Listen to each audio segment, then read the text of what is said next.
Bom, vamos começar com vamos começar a ver o artigo 5º, que trata dos princípios a serem observados nas licitações. Não se assustem ainda não, calma. Vamos ler primeiro. Legalidade, impessoalidade, moralidade, publicidade, eficiência, interesse público, probidade administrativa, igualdade, planejamento, transparência, eficácia, segregação de funções, motivação, vinculação ao edital, julgamento objetivo, segurança jurídica, razoabilidade, competitividade, proporcionalidade, celeridade, economicidade, desenvolvimento nacional sustentável, assim como outras disposições previstas na LINDB, Lei de Introdução às Normas do Direito Brasileiro. Primeiro, legalidade. Vamos falar um pouquinho sobre cada um desses princípios. Legalidade. A administração ela deve se pautar na lei para licitar. Ela deve seguir a lei, seguir os regulamentos. Certo? Impessoalidade. A administração ela não pode beneficiar ninguém, ela deve ser imparcial. Ela não pode ir por quem ela acha que é mais legal. Ela tem que ter um nível, um aspecto impessoal. Impessoalidade, que está muito relacionado à questão do julgamento objetivo, que é esse aqui que está aqui embaixo. Moralidade, a administração ela precisa agir de forma moral, não só ser moral, mas também parecer moral. Ela precisa mostrar à sociedade, mostrar à população de que ela está agindo conforme os preceitos da moralidade. Publicidade. Em regra, os atos relativos à licitação são públicos. As licitações elas devem ser públicas para atingir o maior número de interessados possível. Porque quanto mais gente interessada, melhor vai ser a disputa, melhor vai ser a proposta que a administração vai receber. Eficiência. Então, a contratação ela precisa ser eficiente. Ela precisa trazer um custo-benefício bom para a administração pública. A administração pública vai pagar algo e, em troca, vai receber de volta um serviço, uma obra, uma contratação. Então, precisa ser eficiente, não confundam com eficácia. Interesse público, naturalmente, as contratações, as licitações, elas devem se pautar pelo interesse público. Não é porque a empresa está precisando vender muito papel que a administração vai resolver comprar papel. Não, a administração vai comprar papel se este for o interesse público, o interesse da administração pública. Probidade administrativa, a administração ela precisa ser proba. Isso aqui está muito relacionado com a moralidade. A probidade administrativa. As licitações devem se embasar por este princípio também. Igualdade, os licitantes eles precisam ter iguais condições. Permitidas algumas diferenciações, como as ME e EPP, que vimos recentemente. Tem outros benefícios também, que são possíveis de serem aplicados a outros tipos de empresas. Mas foca neste princípio por enquanto, igualdade. Planejamento, as licitações elas precisam ser planejadas. Tem licitações de dezenas de milhões de reais. Imagine comprar uma coisa dessa sem planejar, sem saber se realmente precisa, sem saber como precisa. Eu diria que o planejamento é um dos aspectos mais importantes. Eu já trabalhei com planejamento de licitação, no setor de planejamento de licitação, e isso aqui, sem dúvida, é um dos aspectos mais importantes da licitação. Você precisa planejar o que você vai adquirir, como você vai adquirir, do que realmente você precisa. Transparência, que também está muito relacionada à moralidade, à probidade administrativa. A administração ela precisa ser transparente com seus atos, ela precisa mostrar que ela está seguindo a lei, mostrar que ela está seguindo a moralidade. Os seus atos eles têm que ser transparentes, afinal é o dinheiro público ali. Então a população ela precisa saber o que está acontecendo, precisa conhecer o processo licitatório. Eficácia, qual é a diferença entre eficiência e eficácia?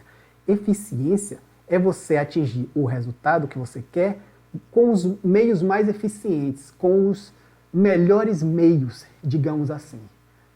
Já a eficácia é você atingir o resultado que você quer. Tá entendendo? Por exemplo, digamos que seu computador está travando. Uma forma eficiente de resolver isso, fazendo uma limpeza de memória, fazendo uma limpeza no computador, apagando arquivos. Uma forma que não é eficiente, mas é eficaz de resolver isso, é você pegando a marreta e pau no computador. Resolveu, o computador parou de travar? Parou, não tem mais computador. Foi eficaz, você atingiu o resultado.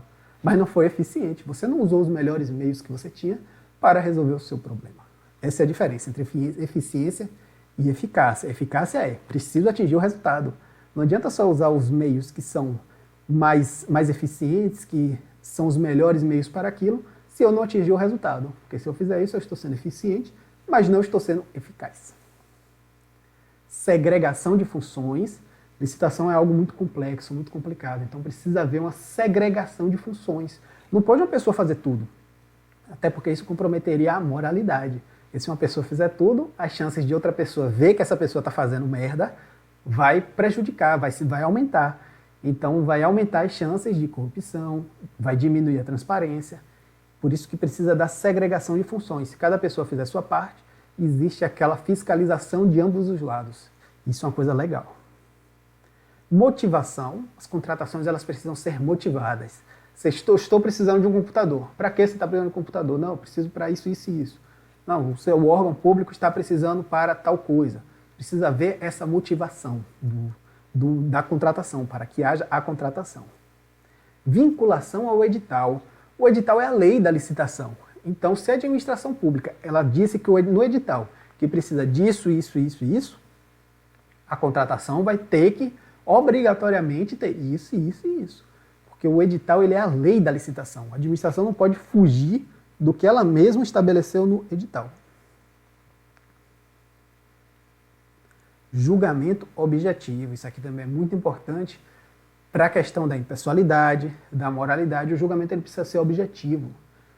Valor, você precisa ver, vai ser o menor valor, vai ser o menor valor. Não pode, por exemplo, eu vou comprar um computador. Como é que você quer o computador? O mais bonito. Beleza, é algo muito subjetivo. Não pode, você não pode contratar assim. Você vai dizer, eu preciso de um computador com 2 GB de RAM, com 4 GB de memória, com 120 GB de memória, com Windows e tal. Precisa ser objetivo. Dá qualquer pessoa ver que tem, beleza. Não tem, qualquer pessoa vê que não tem, qualquer pessoa que entenda, naturalmente. Não tem, pronto, tá fora. Então precisa haver um julgamento objetivo. Segurança jurídica. Então, a população, os fornecedores, eles precisam confiar na administração. Precisam ter essa segurança jurídica. Isso aqui é um princípio bem abrangente que está relacionado a todos os outros. Principalmente a legalidade e a vinculação ao edital. Então, precisa haver essa segurança jurídica. Razoabilidade, que está muito ligado à proporcionalidade, que está aqui embaixo, que está relacionado à vedação de excessos. Os atos da administração, eles precisam ser razoáveis, eles precisam ter uma proporcionalidade entre os meios e os fins. Esses dois princípios aqui eles estão bem relacionados, a razoabilidade e a proporcionalidade. Competitividade, quanto maior a competitividade, melhor as propostas que a administração vai receber. Melhores as propostas que a administração vai receber. Porque a competitividade estimula a melhoria, estimula a evolução. Celeridade. Imagine que o órgão público precisa de papel, tem que licitar papel e só vai conseguir comprar papel daqui a 3 meses. O órgão vai ficar 3 meses sem papel? Não pode. Então tem que ter essa celeridade, mas tem que ter uma celeridade proporcional ao que vai comprar. Da mesma forma que o órgão não pode ficar 3 meses sem comprar papel, o órgão também não pode licitar um equipamento de 20, 30 milhões de reais em 2 dias. Não pode, porque precisa ter a celeridade proporcional à complexidade do objeto, porque senão vira bagunça. E economicidade. Né? Naturalmente, a administração ela precisa gastar pouco. Nem sempre buscar as coisas mais baratas. Ela precisa gastar pouco para atingir o objetivo que ela pretende, o objetivo que ela precisa. Além disso, tem o desenvolvimento nacional sustentável. Ora, se você estimula esse processo licitatório, um processo objetivo, imparcial, impessoal, um processo legal, público, transparente, você estimula os fornecedores a se desenvolverem. Opa, se eu me desenvolver bem, eu consigo pegar ali uma licitação, consigo encarar uma licitação da administração pública com tal objeto e até ganhar. Então vou me desenvolver. Então esse desenvolvimento nacional sustentável, ele é estimulado pela licitação. As licitações, o processo licitatório, estimula esse desenvolvimento nacional sustentável. E também devem ser seguidas as disposições da LINDB, Lei de Introdução às Normas do Direito Brasileiro.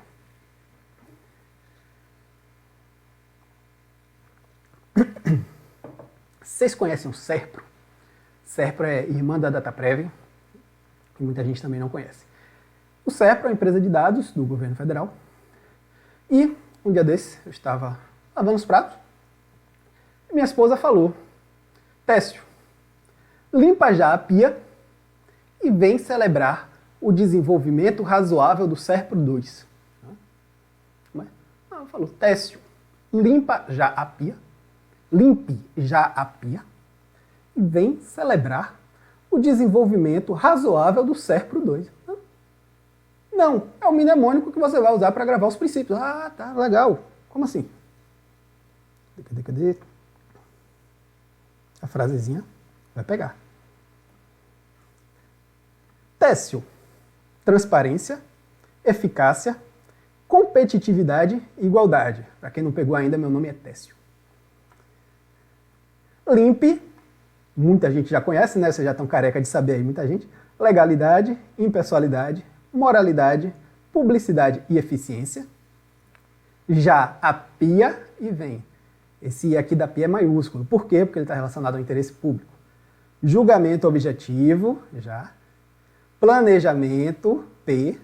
Interesse público, o Izinho. Vinculação ao edital, V. E de economicidade, M de motivação. Técio, limpe já a pia e vem o quê?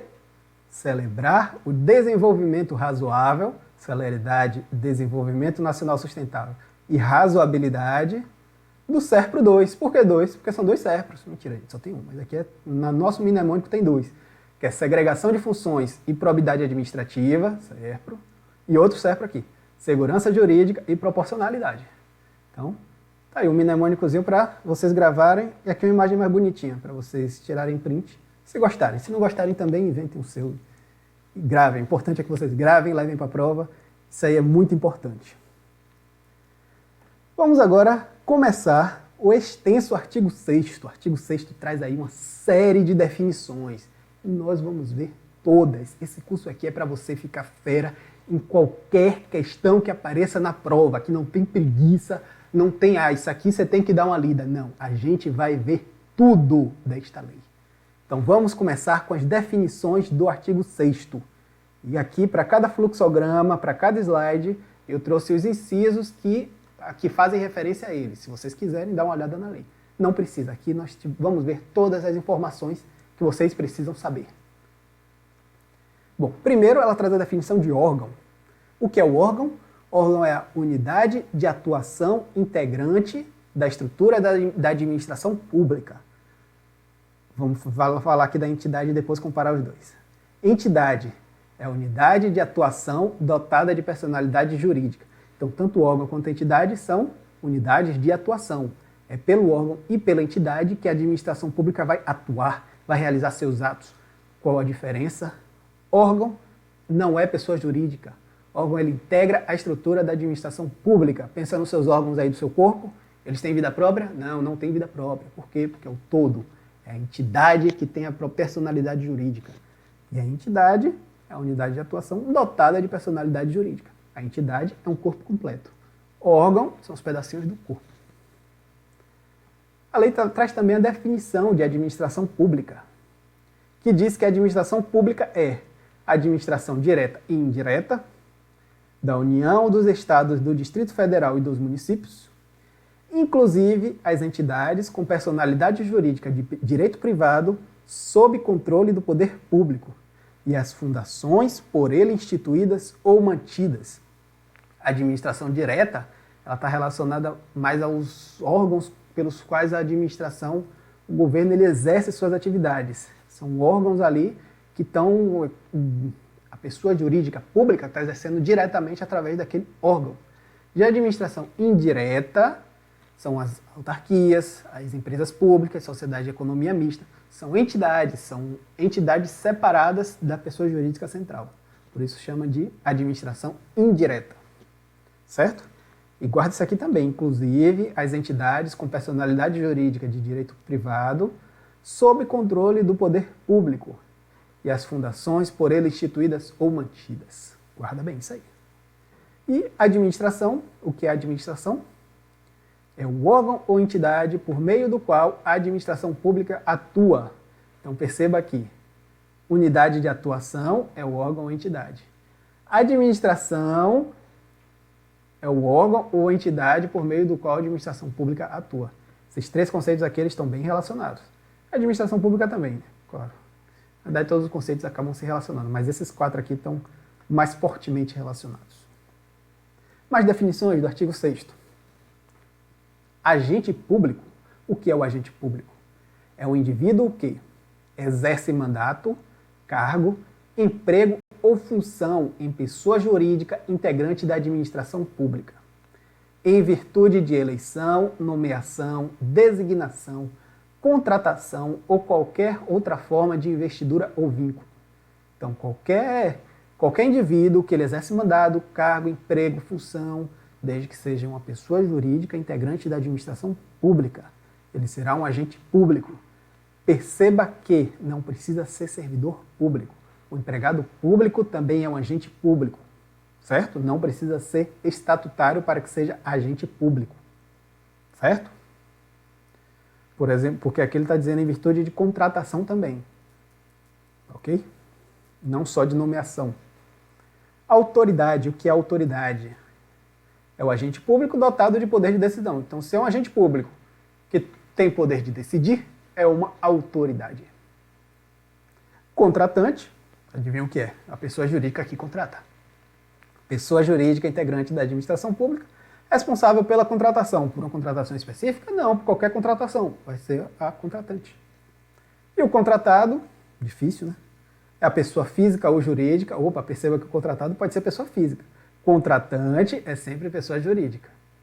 Contratado, pessoa física ou jurídica, ou consórcios de pessoas jurídicas. Contratado pode ser também um consórcio de várias pessoas jurídicas juntas, que se juntam para cumprir aquilo que a administração exige no processo licitatório. Desde que signatária de contrato com a administração. Então, se ela contratar com a administração, se ela for uma contratada com a administração, será definida como contratado.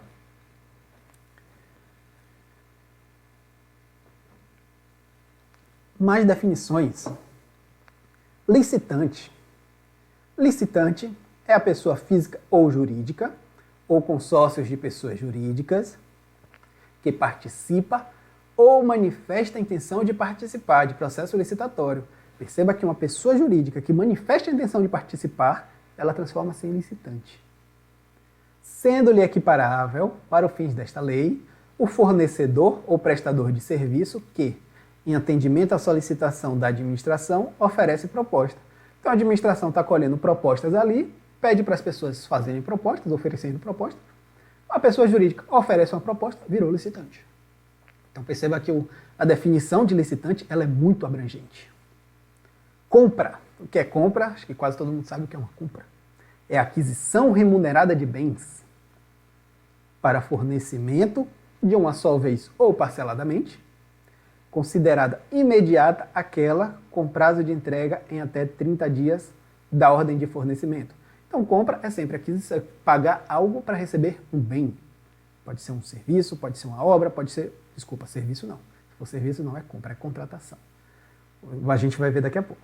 A compra é sempre bem, é a aquisição remunerada de bens. Pode ser parceladamente ou de uma vez só, você pode fazer o fornecimento desses bens parceladamente ou de uma vez só. E se essa entrega de bens ocorrer em até 30 dias da ordem de fornecimento, ela é considerada uma compra imediata. Então, se a administração pública compra um equipamento, e esse equipamento ele tem um prazo de entrega de 20 dias da ordem de fornecimento, essa compra é imediata. Isso é uma questão boa de prova. E serviço, o que é o serviço? É a atividade ou conjunto de atividades destinadas a obter determinada utilidade intelectual ou material do interesse da administração. Então você pode adquirir um serviço para melhorar o nível intelectual em algum aspecto, aprender, fazer com que os servidores daquele órgão aprendam a utilizar determinado sistema de computação para melhorar a eficiência daquele órgão.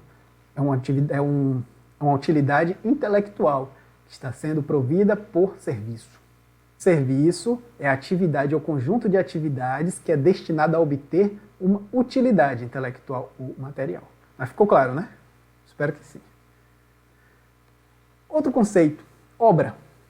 Obra é toda atividade estabelecida como privativa das profissões de arquiteto e engenheiro por força de lei, ou seja, para ser classificada obra, a lei tem que dizer que essa atividade é privativa de arquiteto e de engenheiro, que implica intervenção no meio ambiente. Então, a obra ela precisa fazer alguma modificação, alguma intervenção no meio ambiente, por meio de um conjunto harmônico de ações que, agregadas, formam um todo que inova o espaço físico da natureza, ou acarreta alteração substancial das características originais de bem imóvel. Então, da mesma forma que a obra ela altera a natureza, inova o espaço físico da natureza, ela também pode alterar substancialmente, alteração substancial, das características originais de um imóvel que já existe. Uma casa, vai lá, destrói metade da casa e constrói de novo. Isso é uma obra. Apesar de não ter interferido diretamente na natureza, ela alterou a substância de um imóvel que já existia. Bens e serviços comuns, tópico aqui muito bom de prova também, são aqueles cujos padrões de desempenho e qualidade podem ser objetivamente definidos pelo edital, por meio de especificações usuais de mercado. E aí? Bens comuns é aquilo que pode ser definido, que você olha uma lista, bens comuns e bens e serviços comuns está muito relacionado à ideia de julgamento objetivo. Você olha a lista e você vê, não tem, planta fora, acabou. Então, bens e serviços comuns, você pode descrever dessa forma, utilizando especificações usuais de mercado, especificações que são usualmente utilizadas no mercado. E bens e serviços especiais são aqueles que não são bens e serviços comuns. Aqueles que, por sua heterogeneidade ou complexidade, não podem ser descritos como bens e serviços comuns, mas precisa haver uma justificativa prévia do contratante. O contratante ele precisa justificar, o contratante é o órgão da administração pública, precisa justificar que aquilo ali não é um bem e serviço comum. Por exemplo, propaganda. Propaganda é um tema bem complexo, mas só contextualizando aqui, a propaganda, não tem como você especificar, eu quero uma propaganda que chame a atenção das pessoas quando passarem, tá? E aí? Como é que a gente vai saber se chama, se não chama? Então, algo que não pode ser classificado, não pode ser definido com especificações usuais de mercado. Então, entraria aqui na classe de bens e serviços especiais. Fazer propaganda para determinado órgão.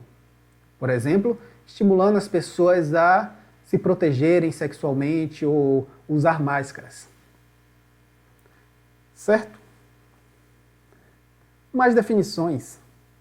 Serviços e fornecimentos contínuos. O que são os serviços e fornecimentos contínuos?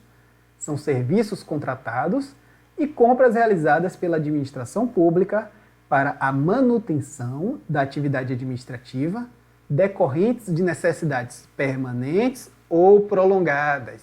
Então, se tem uma necessidade que vai durar lá 5, 6, 10 anos e você precisa contratar um serviço para manter aquilo ali por 10 anos, será considerado um serviço contínuo. Legal? E serviços contínuos com regime de dedicação exclusiva de mão de obra. É outra definição aqui. Isso aqui tem regime de dedicação exclusiva de mão de obra. Aqueles cujo modelo de execução contratual exige, entre outros requisitos, que os empregados do contratado fiquem à disposição nas dependências do contratante para a prestação dos serviços, o contratado não compartilhe os recursos humanos e materiais disponíveis de uma contratação para execução simultânea de outros contratos. Os empregados do contratado, eles precisam ficar lá à disposição das dependências do contratante e não podem ser alocados para outro serviço, porque é exclusivo. É serviço contínuo com regime de dedicação exclusiva de mão de obra. Além disso, O contrato ele possibilita a fiscalização pelo contratante quanto à distribuição, controle e supervisão dos recursos humanos alocados. Então precisa ter essa permissão.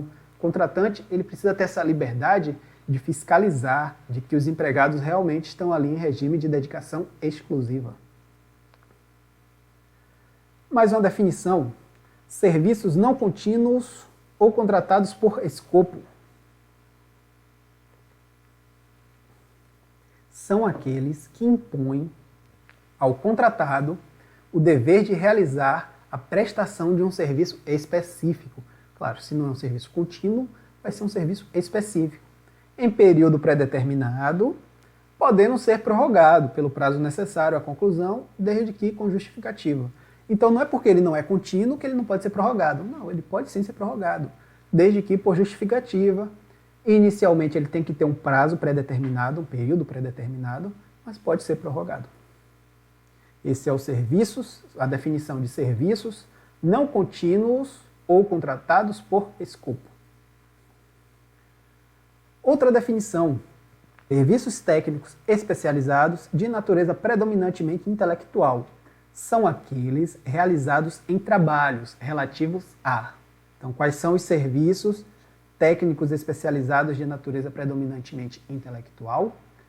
Estudos técnicos, planejamentos, projetos básicos, projetos executivos, pareceres, perícias e avaliações em geral, assessorias e consultorias técnicas e auditorias financeiras e tributárias, fiscalização, supervisão e gerenciamento de obras e serviços. Perceba que esses serviços eles não podem ser definidos por especificações usuais de mercado, eles não são serviços comuns.